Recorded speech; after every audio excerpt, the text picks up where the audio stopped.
कर्पूरगौरं करुणावतारं संसारसारं भुजगेन्द्रहारं सदा वसन्तं हृदयारविन्दे भवं भवानी सहितं नमामि। एक बार प्रेम से बोलो सच्चिदानंद भगवान की।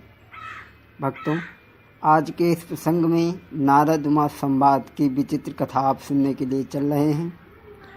अभी तक आपने हमारे द्वारा कई कथा प्रसंगों को सुना, लेकिन ये कथा की कथा और भजन का भजन।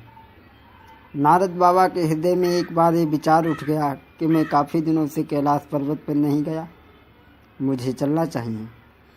नारद मन एक दिन हुआ गयो नहीं कैलाश, अधिक समय मुझको हुआ न पायो शंभु निवास। यही मन में विचार करके नारद बाबा वीणा को हाथ में लेकर के निकल पड़े। पहुंच गए कैलाश पर्वत पर। भोले बाबा विद्यमान नहीं है, माता सती पार्वती जी बैठी हैं। जाते जाते माता के चरणों में प्रणाम किया, बैठ गए।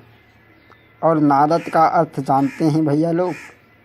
नारद का अर्थ है जिनकी बात कोई रद्द ना भई होए, उन्हें कहते हैं नारद। बैठ गए माता के पास में। और भक्तों, एक बात मैं आपको बता दूं, देवियों के हृदय में एक विचित्र भाव रहता है। यदि उनके पति के विषय में कोई कुछ कह दे तो वो फौरन विश्वास रख लेती हैं कि ज़रूर ऐसी बात है, मेरा पति मेरे से कपट रखता है। और नारद बाबा को क्या मिलता है? नारद बाबा को मज़ा आता है इन बातों में।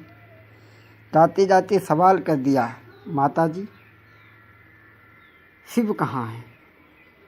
पार्वती बोली, पता नहीं नारद, कहीं निकल गए होंगे। नारद बाबा कहने लगे, जानती नहीं? बोले ना।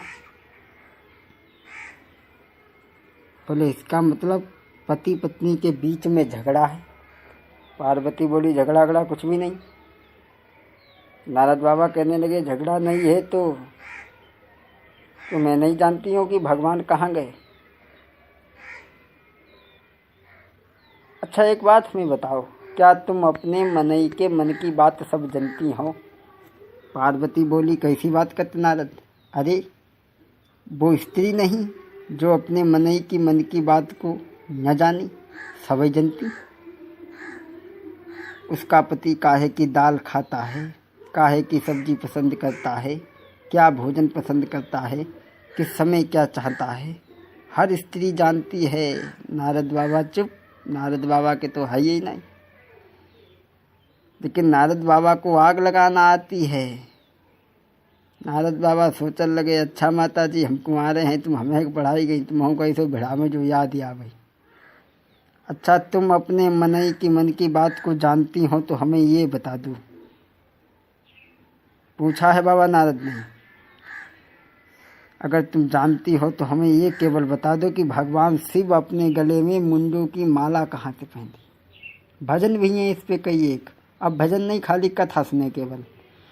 पूछा है बाबा नारद ने, शिव क्यों डारे मुंडन माला रहे गौरा को सुनाई ना। शिव क्यों डारे मुंडन माला रहे गौरा को सुनाई ना। अगर तुम अपने मनई की मन की बात को जानती हो तो भोले बाबा जो अपने गलों में मुंडों की माला डाले हैं वो कहाँ से आए मूड, किनके हैं मूड, ये बता दो। अब तो सकुचानी, काटो तो खून नाई। पार्वती कहने लगी, नारद ये तो हम नहीं जानती, क्या तुम जानते? नारद बाबा कहने लगे, बताओ। अरे जिस बात को जानेंगे नहीं तो क्या वैसे ही कहेंगे? वो मूड किनके हैं सुनो। भोले बाबा हैं अमर और तुम जाती हो मर। वो अमर कथा जानते हैं, वो अगर तुम्हें सुना दें तो तुम भी अमर हो जाओ, मरो नहीं। नारद बाबा ने इतना कहे कि नारद बाबा तू चल दिए इधर पार्वती उदास बैठी हैं। सुन के बात सभी नारद की, गौरा क्रोध बढ़ायो। जहाँ जहाँ नारद जी पहुँचे, झगड़ा देत लगाई रहे। गौरा को सुनाई नाय, शिव क्यों डारे मुंडन माला रहे। गौरा को सुनाई नाय। पार्वती उदास बैठी हैं। भोले बाबा आए, देखा देवी क्या बात है, घूम गई। आगे गए तो पाछे घूम गए। और जब आमने सामने बात न हो तो समझ जाओ जो कोप भवन में है। भाई राजा दशरथ पैसा वाले है तो तुमने कोप भवन बनवाए लो, तो दादा हमारे तुम्हारे यहाँ कौन कोप भवन बनवावे, लाख रुपया कमरा बनवे में लगत। लेकिन जब आमने सामने बात न हो तो समझ लो जो कोप भवन में है। रोने लगी, कहने लगी स्वामी हमसे कपट रखते हो, कई रूपों में दिया है। भगवान कहने लगे भाई बोलो तो, मैंने कौन सी तुमसे बात छिपाई है।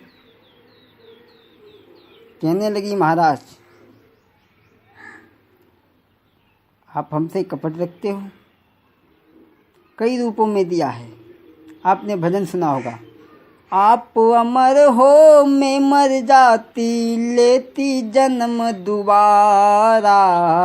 इगो इगो का साथ है हमारा तुम्हारा, हमारा तुम्हारा। भगवान शंकर कह रहे देवी आपकी बात पहेली, मेरी समझ न आवे। मैं जब जब कहूँ कहानी, रानी तू सो जाती। अरे अमरनाथ में अमर कबूतर देते रहूं कारा। इगो इगो का साथ है हमारा तुम्हारा, हमारा तुम्हारा। अरे आप अमर हो मैं मर जाती, लेती जन्म दोबारा। इगो इगो का साथ है हमारा तुम्हारा, हमारा तुम्हारा। भगवती ने कहा आपकी मैं सुनूंगी। भगवती ने कहा मैं आपकी सुनूंगी। भोले बाबा कहने लगे देखो एक बात है, तुम्हें हुंकारा देना होगा। तुम्हारे हुंकारे के साथ में मेरी कथा चलेगी। सत्य है माता जी हुंकारा देंगी। भगवान शिव पार्वती को लेकर के एक जंगल में पहुंची। डमरू को बजाया, सारे पशु पक्षी भजा दिए, वहाँ से भगा दिए। एक वृक्ष के नीचे बैठ करके भोले बाबा कथा सुनाने लगे। सुनाने से पहले सारा वन प्रांत खाली करवाया। एक पेड़ की खोख में बांझ अंडा रखा था और शर्त है कि तुम्हारे हुंकारे के साथ में मेरी कथा चलेगी। तुम्हारा हुंकारा बंद, मेरी कथा बंद। भगवान शिव सुनाने लगे। आगे की कथा भाग 2 में आप लोग श्रवण करें। बोलिए सच्चिदानंद भगवान की।